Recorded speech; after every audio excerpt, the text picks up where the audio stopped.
Hello everyone, Riz just vibing, and today I'm going to be comparing the video game Bioshock to the book by Ayn Rand called Anthem. Now, there's a lot of similarities, at least with like philosophical ideas. So we've got like individualism, objectivism, and collectivism, all being similar in the two stories. So, to get started, what was similar between the book and the game was actually the names of the author and then the names of the antagonist. So the name of the author of Anthem again is Ayn Rand, and the name of the antagonist in Bioshock is Andrew Ryan. So basically, we have similar names, and I think this is due to the ideas of like a individualist society being very similar to each other. So we see Ayn Rand not in the book, but just like in other sources. She'll talk about what she thinks what a good society is. So everyone being like an individual, everyone only thinking about themselves, things like that. And this also plays out in Bioshock. So we see Andrew Ryan make Rapture, and it's all like an individualist society.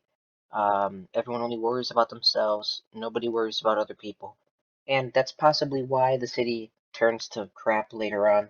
But we'll get to that later. So yeah, we'll talk about the next topic in 5 seconds. Okay, so the first thing that was very similar um, was how a utopian society is supposed to work, or at least a person. So in Anthem, we see how that quote unquote like collectivist utopia works. So everyone sort of has their own jobs, everyone has like a distinct function that they're assigned. And these functions all, as a collective are supposed to benefit society.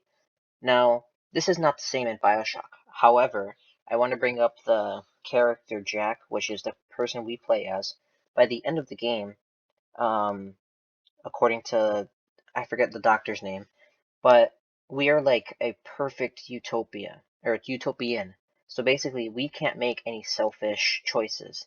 We can only do things that benefit people around us. And so that's sort of that's sort of the idea of a utopia, like a utopian. Um, how everyone is supposed to, every action that someone does is to benefit not only themselves, but everyone around them. And so we sort of see that same idea play out in Bioshock. Anyways, we'll get started on the next topic in 5 seconds.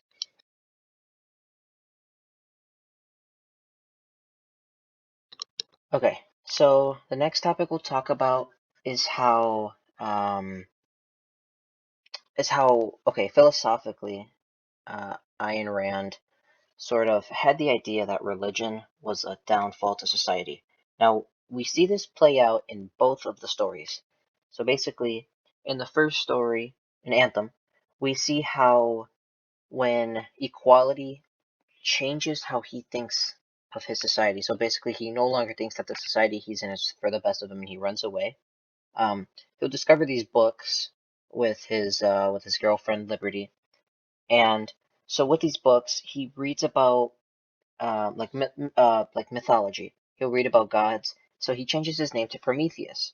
And so we sort of see how we have a utopian society, and when one person sort of has this religious idea, like the littlest things too, it could just be the name. It doesn't even have to be like the story, the creation, the purpose of man. It could just be the name that brings a downfall to that society.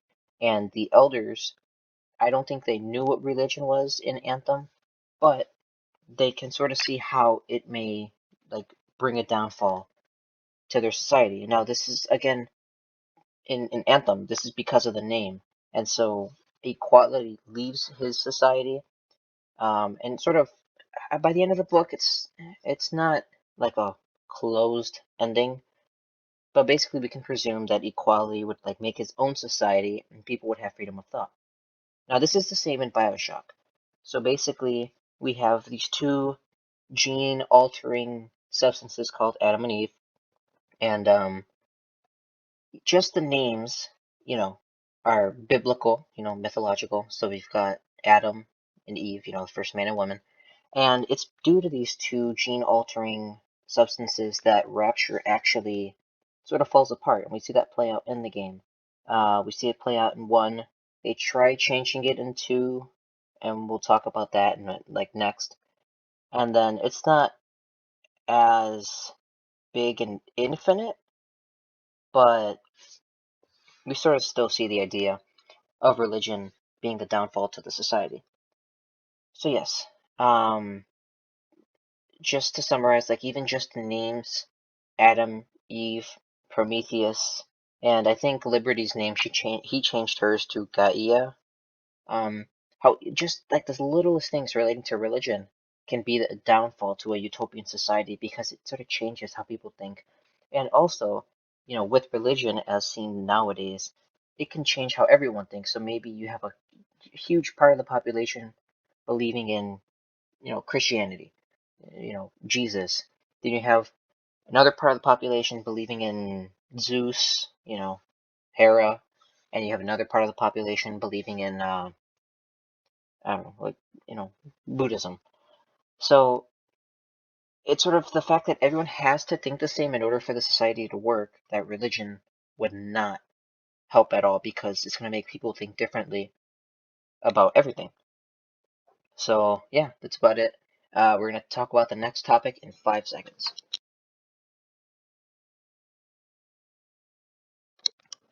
Okay, so the next topic we are going to talk about is how memories relating to our protagonists are sort of character changing. So we see how in Bioshock, how Jack gets these like flashbacks of, well, before the end of the game, his supposed family. And so by the end of the game, we see how these flashbacks were actually like false. But there was one that he had that was actually his real mom getting killed.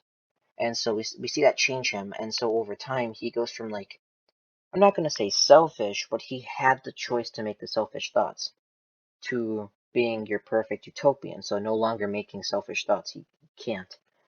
The same thing can be said in Anthem. So we see how equality in Anthem has he has a flashback of a guy getting killed basically. I forgot why the guy was killed, but he has the flashback of that. And it's because of that flashback that equality thinks, darn, maybe this society would not work out for me because, you know, in the book Anthem he discovered something that the elders didn't know about. So he didn't want to get punished, and then he had a flashback of some guy getting punished relating to the same topic. So yeah, that's that topic. Is just how memories can sort of change people. Um, and yeah, we'll talk about the next topic in 5 seconds.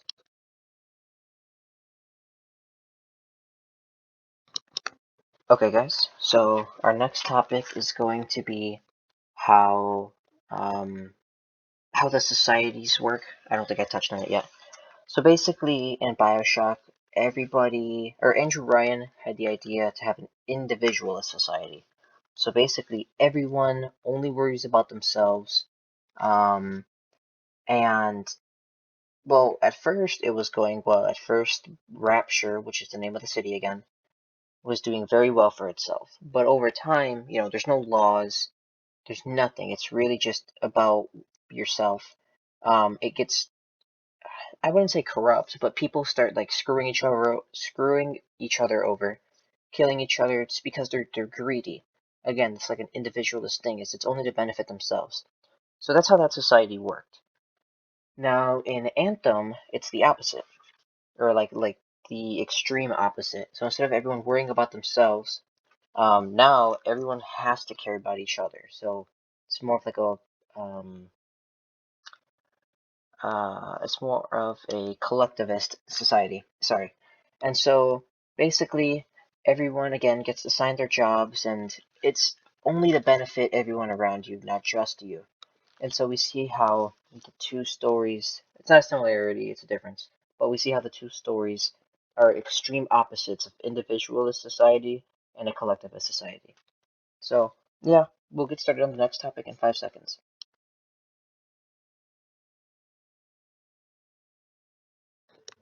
Okay, so now we have how a utopia is supposed to work. Now, we can say that in Anthem, that society was supposed to be a utopia. It was perfect. Everyone was like, it was just the same basically. Everyone was equal to each other, and everyone was perfect. That's what that society was supposed to be like. Now, in the beginning of Rapture, which we see in Bioshock Infinite actually, we also see, even though how Rapture is not a collectivist society, which would technically be a utopia, Rapture then is an individualist society, and it worked, at least for a very short amount of time. How it was a utopia for everyone. So basically, again, everyone worried about themselves, and it worked for a very small amount of time. And I think that's the problem, is you can have a utopia with any sort of type of society, but like theoretically, it won't work eventually. So yeah, um, that's how a utopia is supposed to work. It's how it worked in the two stories. It worked for a while, but then once people started thinking in different ways, we had Atlas and Bioshock thinking differently, and then we had Equality thinking differently. How over time that society is just not going to work. And mind you, if one person thinks differently, then the whole society is just not going to work. So yeah, we'll get started on the next topic in 5 seconds.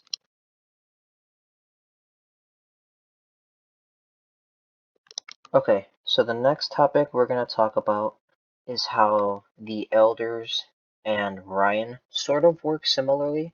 So in Anthem, we see how the elders are like the leaders. They give everyone their jobs, they tell people what to do, they'll punish people if they think they've done wrong, things like that. And so that's how the elders work in Anthem. Now in Bioshock, Andrew Ryan, he well, here's the thing: is there's no laws, but he's basically in control of who comes into Rapture, what comes into Rapture. So like he doesn't allow like religion in Rapture, things like that. We see that because people bring Bibles and then they're killed in Bioshock One. Um, we see how he also selects and chooses who goes to jail. At least it's shown in Infinite. He'll do that.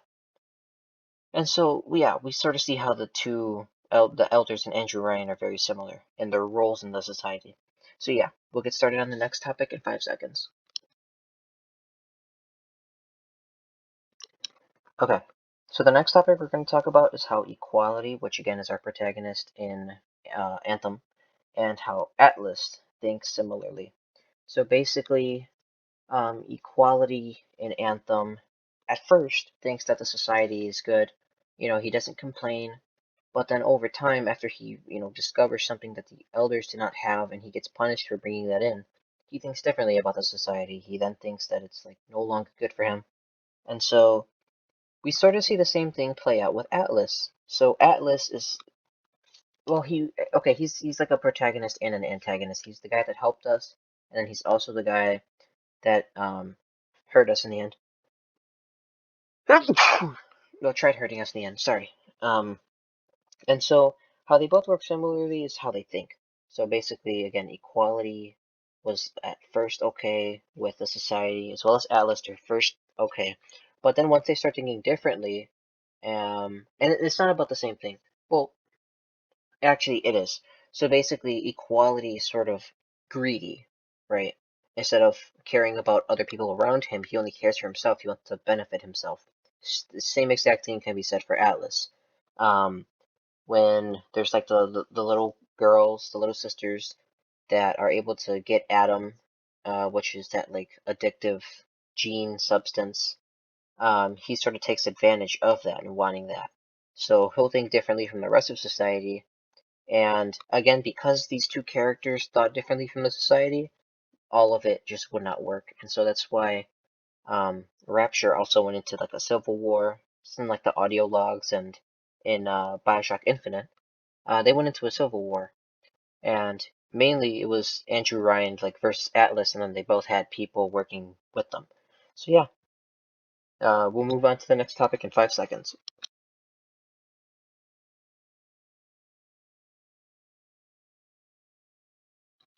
Okay, so now we're going to talk about how Equality and Jack differ. Um, actually, I think I may have already touched on this. I'm sorry, I have like a list.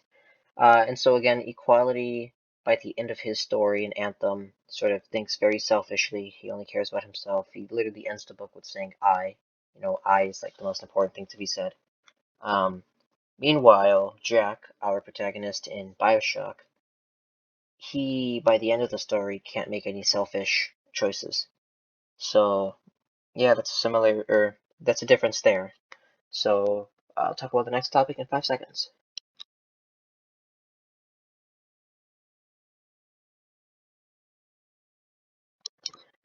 Okay, so the last thing I'm going to talk about, which is, well, it's not relating to Bioshock 1, but it's relating to Bioshock 2.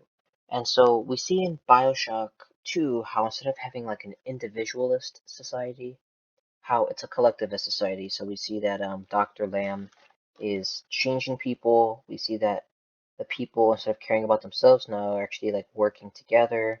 They're not hurting people, or they're not hurting other people as much as they were in part 1. But again, as I've already touched on, these societies do work, but for a small amount of time. They don't work forever. So the same thing was in Anthem, how the elders and the whole society as a whole was like a collectivist society, you know, just like in Bioshock 2. And over time, it just wouldn't work. And so in Bioshock 2, we see that the person we play as, um, it's due to like the selfish choice of Lamb that our character has like motivation to stop what she's doing, and it's not for the same reason in Anthem, but it's sort of a reason that the societies just wouldn't work, and you know eventually at one point or another someone is greedy, and that's pretty much what's similar between Bioshock 2 and Anthem. So yeah, guys, I hope you all enjoy. This is my project here for class. Hopefully I get an A+, you know, because you know we sort of need that. And yeah, um, I may post more YouTube videos, and I don't know which series I'll get started on next. I may get started on Halo, or I may get started on the new Five Nights at Freddy's game, Security Breach. So yeah, guys, hope you all enjoy. I will see you all later. Bye bye.